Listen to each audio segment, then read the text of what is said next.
నిలబడవ వాదనకి ఇప్పుడు దీని వాదన ఎందుకు పెట్టలేదు, దానికి సదస్సు పెట్టలేదు.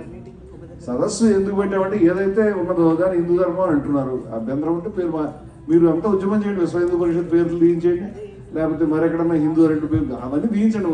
మేమే ఆ సంస్థల పేర్లు ఏమి పెట్టుకోలేదు. అది చలామణిలో ఉన్నది.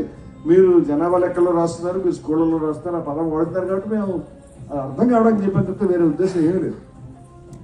దాని పేరు తీసి కొత్త పేరు మీరు పెడతాను పెట్టండి, మాకు అభ్యంతరం లేదు. మాకున్న అభ్యంతరం పేర్ల మీద కాదు, మాకున్న అభ్యంతరం విద్వేషం పైన, అసమానత పైన. అది మాట్లాడితే బాగుంటుంది.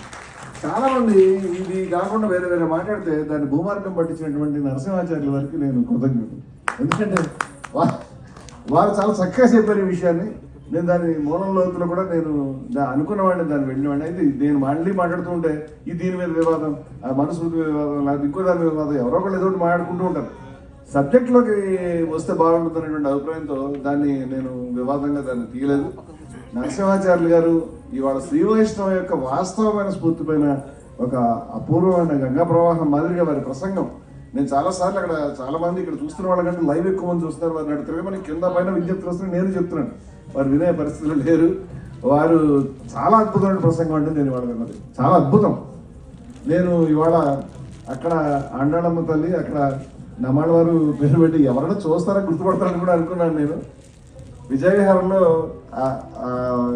వారు ఆలయ చక్రం మీద ఎక్కి చేసినటువంటి విషయం కానీ, అలాగే తిరుపనాయుడు వారి గురించి చాలా మంది గురించి కూడా మనం వివరంగా రాసుకునేటువంటిది నాకు చాలా పరవశం ఉంది. దాని పట్ల ఇంకా ఎక్కువ రాయాల్సిన అవసరం ఉంది. ఖచ్చితంగా భగవద్ రామానుజుల యొక్క ఆశయము, ఆలోచన స్ఫూర్తికి విరుద్ధంగా ఇది ఉన్నది అనేటువంటి అభిప్రాయంతో దాన్ని విజ్ఞప్తి చేసాను తప్పితే వేరే ఉద్దేశం కానీ, విమర్శించాలని కానీ, లేకపోతే దాని పట్ల అది సాధించాలని కానీ ఎవరికి ఏమి లేదు.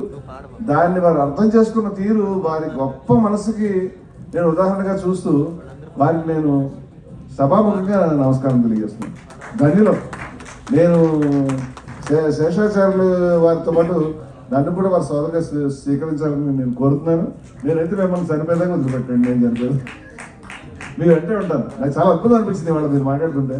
నా ధన్యుడయ్యాను మీ ప్రసంగంతో, చాలా సంతోషం. మిత్రులారా, ఇప్పుడు అమృతానంద గిరి గారు వారు ఋషి